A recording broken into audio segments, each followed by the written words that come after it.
Gold hub తాకట్టులో ఉన్న బంగారాన్ని విడిపించి కొనబడును. అదే రోజు ఆన్లైన్ ధరకు కొని డబ్బులు ఇవ్వబడును. నమస్తే, వెల్కమ్ టు మనం టీవీ. నేను మీ ప్రియాంకరావు. సోలోగా సినిమాను క్లిక్ చేసే సత్తా, hit talk కొట్టాల్సిందే.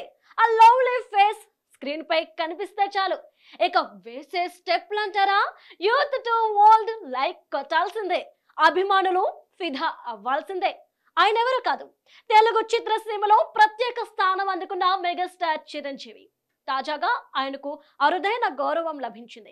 United Arab Emirates golden వీసాను అందుకున్నారు.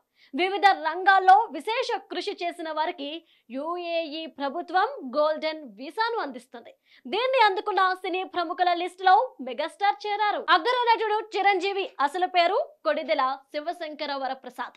పశ్చిమ గోదావరి జిల్లా మొగల్తూరులో కొణిదెల వెంకటరావు మరియు అంజనాదేవి దంపతులకు జన్మించారు. 1978లో ఆయన చిత్రసీమలోకి అడుగుపెట్టారు. భారత చలనచిత్ర రంగంలో దక్షిణాది హీరోగా బలమైన ముద్ర వేసుకున్నారు.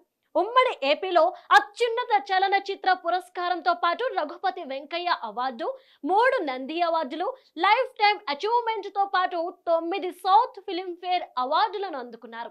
ఇక దేశం 3వ అత్యున్నత పౌర పురస్కారమైన పద్మభూషణ్ తో కేంద్ర ప్రభుత్వం సత్కరించింది. 150కు పైగా చిత్రాల్లో నటించిన చిరంజీవి ప్రేక్షకుల మనసులను కొల్లగొట్టారు.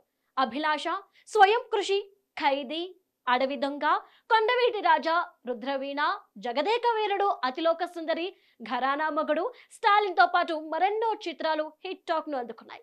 ప్రముఖ హాస్య నటుడు అల్లు రామలింగయ్య కుమార్తె సురేఖను వివాహం చేసుకున్నారు. చిరంజీవి దంపతులకు 2 కుమార్తెలు, 1 కుమారుడు ఉన్నారు. కుమారుడు ఎవరో కాదు, pan India hero Ram Charan. 2007లో చిరంజీవి సినిమాలకు బ్రేక్ ఇచ్చారు. పాలిటిక్స్ వైపు అడుగులు వేశారు. 2008లో ప్రజారాజ్యం పార్టీ స్థాపించారు. 2009 ఉమ్మడి ఏపీ ఎన్నికల్లో 18 స్థానాల్లో విజయం సాధించారు. అయితే రాజకీయ సమీకరణల్లో భాగంగా తన పార్టీని కాంగ్రెస్ లో విలీనం చేశారు. ఆ తర్వాత కేంద్ర టూరిజం శాఖ సహాయ మంత్రిగా బాధ్యతలు చేపట్టారు. మానవ సేవే మాధవ సేవగా భావించిన చిరంజీవి చారిటబుల్ ట్రస్ట్ స్థాపించారు. రక్తదానం, నేత్రదానాలతో అతిపెద్ద ట్రస్ట్ గా తీర్చిదిద్దారు. ఎంతో మందికి ప్రాణదాతలుగా నిలిచారు. ఆయన అభిమానులు సైతం ప్రజా సేవలో ఉండేలా చేశారు.